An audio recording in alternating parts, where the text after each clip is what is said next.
কিংবা সংগ্রামী ইয়াদিয়া শেখ হাসিনা তো দিন শেষ, এমনি আমরা সংগ্রামী বক্তব্য দেওয়ার কিছু নাই।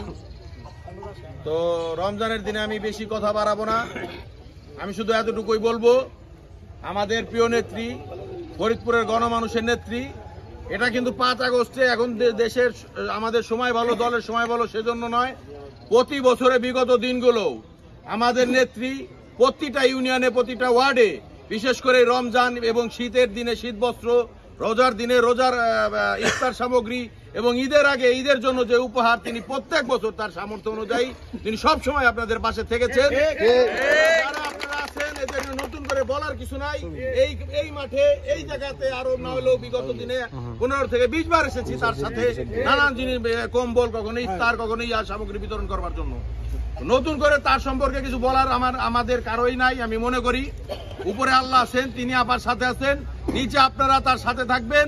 ভবিষ্যতে ফরিদপুরে কোনো ষড়যন্ত্র কিংবা কোনো আওয়ামী দালাল যারা বিএনপির রূপ নিয়ে এখন বর্তমানে নিজেদেরকে আপনাদের কাছে বিএনপির নেতা হিসেবে দাবি করবে, তাদের শিক্ষা ইনশাল্লাহ আল্লাহ সময় মতো দিয়ে দিবেন।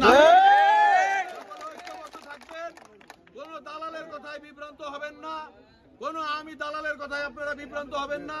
মনে রাখবেন, ফরিদপুরের নেতা ছিল চৌধুরী কামাল ইবনে ইউসুফ, তার অবর্তমানে এখন আমাদের নেত্রী, একমাত্র নেত্রী, ধানের শীষের নেত্রী, দেশনেত্রী বেগম খালেদা জিয়ার মনোনীত নেত্রী তারেক রহমানের নির্দেশক্রমে যিনি কাজ করছেন তিনি হচ্ছেন চৌধুরী নায়াব ইউসুফ।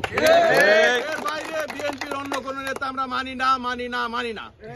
সকলকে ঐক্যবদ্ধভাবে সামনের নির্বাচনে আবার জন্য কাজ করবার জন্য এবং তার জন্য সর্বপরিসরে দোয়া দাবি করে, এবং আমাদের নেত্রীর আম্মা তিনি অসুস্থ, তার জন্য দোয়া দাবি করে, দেশনেত্রী বেগম খালেদা জিয়ার জন্য দোয়া প্রার্থনা করে আমি আমার সংক্ষিপ্ত বক্তব্য এখানে শেষ করছি।